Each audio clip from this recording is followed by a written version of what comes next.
Hier, je vous ai parlé de cet excellent livre, L'impact des rencontres sur notre destinée de l'apôtre Roland Dallot, que je venais juste de terminer de lire, juste pour vous faire comprendre la profondeur que vous pouvez trouver dans l'enseignement qui est donné dans ce livre.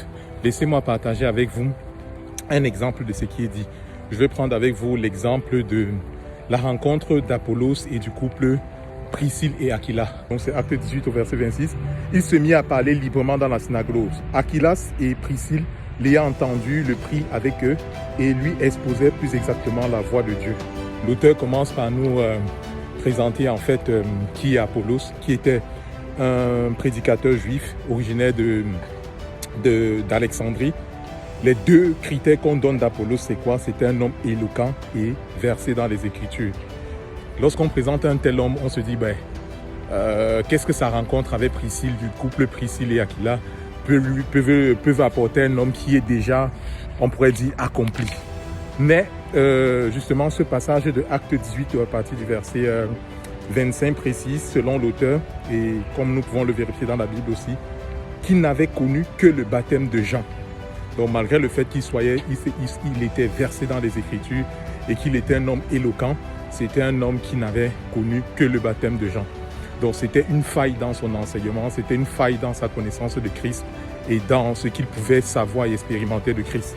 Donc on va voir, l'auteur nous explique donc, justement en partant de ce passage-là, ce qui va arriver à Apollos après sa rencontre avec le couple Priscille et Aquilas. Ils vont faire prendre conscience à Apollos de ses lacunes, ils vont faire prendre conscience à Apollos du danger de continuer à servir dans ses lacunes, mais également la nécessité pour lui d'être corrigé et enrichi. Vérités qui sont partagées très rapidement avant de quitter cette vidéo et vous avoir donné vraiment l'envie de vous acquérir de ce bouquin et vraiment d'aller le lire. La première vérité ici qui est partagée avec nous, c'est qu'il y a toujours des traces du passage des Priscille et des Aquilas dans la vie des Apollos, car ces derniers deviennent meilleurs. Il y a beaucoup d'humilité et d'ego brisé pour accepter d'écouter Priscille ainsi que Aquilas. Donc on voit un homme qui était déjà suffisamment compétent, mais qui va quand même accepter d'aller à l'école. Pour beaucoup d'entre nous, on aurait pu se dire, je connais déjà, je sais déjà toutes choses, qu'est-ce qu'ils vont pouvoir m'apprendre? Mais non, ça n'a pas été le cas d'Apollos. Apollos a accepté d'aller se former encore au pied d'Aquilas et de Priscille, de comprendre, d'écouter ce qu'ils avaient à lui dire et de comment ils pouvaient l'enrichir sur ce qu'ils savaient déjà. Troisième vérité qui est partagée, c'est que les Priscille et les Aquilas nous enseignent que quel que soit le degré de succès dans la vie, nous ne sommes pas exempts de lacunes et de manquements qui nécessitent la correction. Ça, c'est celui que j'ai marqué. Là, je l'ai noté. J'ai mis une petite coche parce que celui-là en particulier m'a particulièrement touché. C'est-à-dire que on a beau savoir, on a beau connaître, mais on n'est pas exempt de toute correction ou alors de tout apport qui peut venir encore plus nous enrichir.